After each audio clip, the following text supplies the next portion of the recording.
আসসালামু আলাইকুম সবাইকে। কেমন আছেন সবাই? ওয়ার্ল্ড ইনসাইড বাংলা চ্যানেলের পক্ষ থেকে আপনাদের সবাইকে স্বাগতম। আজকে হিজবুল্লাহর সবচেয়ে সুসংগঠিত যে ইউনিট রয়েছে রেদন ফোর্স, সেই রেদন ফোর্স নিয়ে আজকে আমরা কিছু জানব।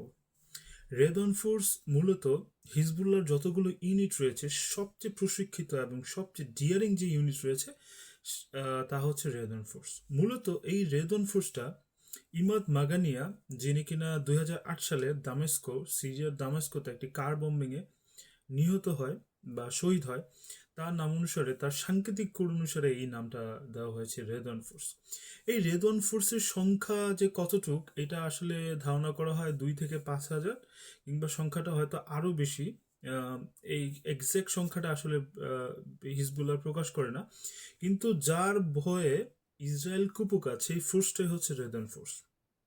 রেদন ফোর্স মূলত এইভাবে প্রশিক্ষণ নিয়েছে যারা কিনা cross border raid, I mean লেবাননের সীমান্ত সীমান্ত অতিক্রম করে ইসরায়েলের রেড দিয়ে তার চৌকি দখল করা, সেনাবাহিনীকে অপহরণ করা এবং দুর্ধর্ষ হামলা করা, এইটার জন্য তারা খুব এক্সপার্ট। এবং তারা কি শুধু এইটার জন্য না, তারা কিনা গরিলা ওয়ারফেয়ার, মানে গরিলা যুদ্ধ, যেটাকে গেরিলা যুদ্ধে, তারপর হচ্ছে আম, শহর অঞ্চলের যুদ্ধ, পাহাড়ের পাহাড়ের যুদ্ধ, টানেল ওয়ারফেয়ার, এবং যত ধরনের যুদ্ধ আছে, যত ধরনের যুদ্ধের ওয়ে আছে, সবগুলোতে তারা খুব এক্সপার্ট। এবং যখন সিরিয়ার সিভিল ওয়ার শুরু হলো আসাদ বাহিনীর সাথে তার বিদ্রোহী বাহিনী এবং আইএসএস দমনের পিছনে এই রেদওয়ান বাহিনীর বিশেষ ইউনিট কাজ করেছিল, এবং তারা খুব সফলতার সহিত আশা সরকারকে টিকিয়ে রেখেছিল। আশা সরকারের পক্ষে কাজ করে খুব ভালো একটি বৈপ্লবিক রেজাল্ট নিয়ে আসে, এবং খুব পজিটিভ একটা রেজাল্ট নিয়ে আসে তাদের এই যোদ্ধারা। তো তাদের ভয়ে আসলে ইসরায়েল খুবই কুপোকাত, এবং এখন পর্যন্ত ইসরায়েলের প্রায় হিজবুল্লাহ দাবি করে যে 134টার মতো এখন পর্যন্ত এই 2 তারিখের পর থেকে, মার্চের 2 তারিখ পর থেকে প্রায় 1 মাসে 134টার মতো ট্যাঙ্ক, এপিজি, এগুলো তারা ধ্বংস করে হামলার মাধ্যমে। তো রেদন ফোর্সের ভয় আসলে মূলত যে ইসরায়েল লেবাননের সীমান্ত অতিক্রম করতে পারছে না, এবং তারা যখনই অতিক্রম করতে যাচ্ছে তখন রেদন ফোর্সের হঠাৎ করে তারা অ্যাম্বুশ করছে, হঠাৎ করে তারা পাহাড়ের কোনো অঞ্চল থেকে উঠে আসছে, তারা অ্যান্টি ট্যাঙ্ক গাইডেড মিসাইল দিয়ে হামলা করছে, এবং তাদের রকেট ফোর্স রয়েছে, তাদের ড্রোন ফোর্স রয়েছে, তাদের ইভেন পোর্টেবল ম্যানপ্যাডও রয়েছে, যেগুলো দিয়ে তারা প্রায় ড্রোন ভূপাতিত করে। তো আহ, টেক আহ, যত ধরনের যুদ্ধের টেকনিক রয়েছে ইসরায়েলকে পরাস্ত করার জন্য, সব ধরনের প্রশিক্ষণ এবং সব ধরনের অস্ত্র কিন্তু এই রেদওয়ান ফোর্সের কাছে রয়েছে।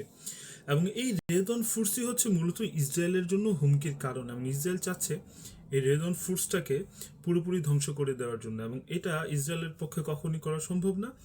যদিও তারা ইসরায়েল প্রায় রেদওয়ান ফোর্সের কমান্ডারদের টার্গেট কিলিং করছে। তালেব আবদুল্লাহ, ফাহাদ শুকুর, 2024 সালে ওনাদের এই টপ লেভেলের কমান্ডার রেদওয়ান ফোর্সে ওনাদের হামলা করে শহীদ করেছে ইসরায়েল। কিন্তু তারপরও রেদওয়ান ফোর্সের কার্যক্রম কিন্তু থেমে নেই। এই রেদওয়ান ফোর্সের সংখ্যাটা যদিও একটা খুব বেশি না, কিন্তু তারা ওয়ান অফ দ্য ট্রেন্ড, এবং তারা অনেক মিলিটারি পার্সোনাল থেকে, অনেক কমান্ডোদের থেকেও তারা হাইলি ট্রেন্ড, এবং তারা সব ধরনের মানসিক এবং তাদের সেই ধরনের প্রশিক্ষণ রয়েছে। তারা সব ধরনের ইসরায়েলকে প্রতিরোধ করার জন্য সব ধরনের ঝুঁকি এবং সব ধরনের হামলা করার জন্য প্রস্তুত। এবং এই রেদন ফোর্সটাকে যদি ইসরায়েল ধ্বংস করে দিতে পারে, তাহলে হিজবুল্লাহ প্রায় 50%-এর বেশি সক্ষমতা কিন্তু হিজবুল্লাহ হারিয়ে ফেলবে। কিন্তু এই রেদন ফোর্সটাই আসলে হিজবুল্লাহকে, এই যে হিজবুল্লাহর যে গ্লোরি, এখন মারাত্মকভাবে হিজবুল্লাহ হামলা করছে ইসরায়েলের উত্তরাঞ্চল, এই হামলার পিছনে এই রেদওয়ান ফোর্সের আসলে ভূমিকা অনেক বেশি। এবং তারা রকেট, তারা মিসাইল, তারা ইভেন এন্টিশিপ তাদের কাছে মিসাইল রয়েছে, তাদের ড্রোন, তাদের ম্যানপেড রয়েছে ড্রোনকে ভূপাতিত করার জন্য, এবং তাদের বিশাল টানেল রয়েছে, যে টানেলে কিনা তারা মিসাইল স্টোর করে এবং সেখান থেকে তারা যুদ্ধ পরিচালনা করে।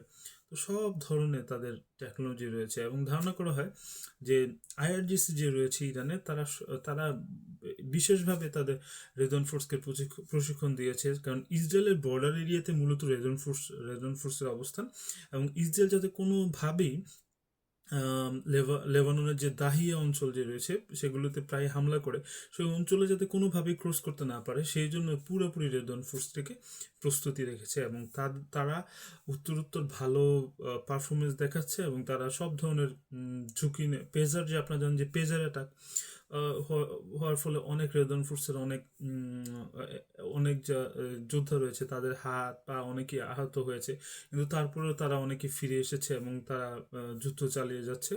তো এই প্রশিক্ষণ, এই বিশেষ ইউনিটটা আসলে খুব ভালো ভূমিকা পালন করছে ইসরায়েলকে প্রতিহত করার জন্য, এবং তারা যুদ্ধ পরিচালনার মাধ্যমে হিজবুল্লাহকে বিজয়ী করার জন্য তাদের আসলে ভূমিকা অপরিসীম এবং ব্যাপক ভূমিকা তারা পালন করছে।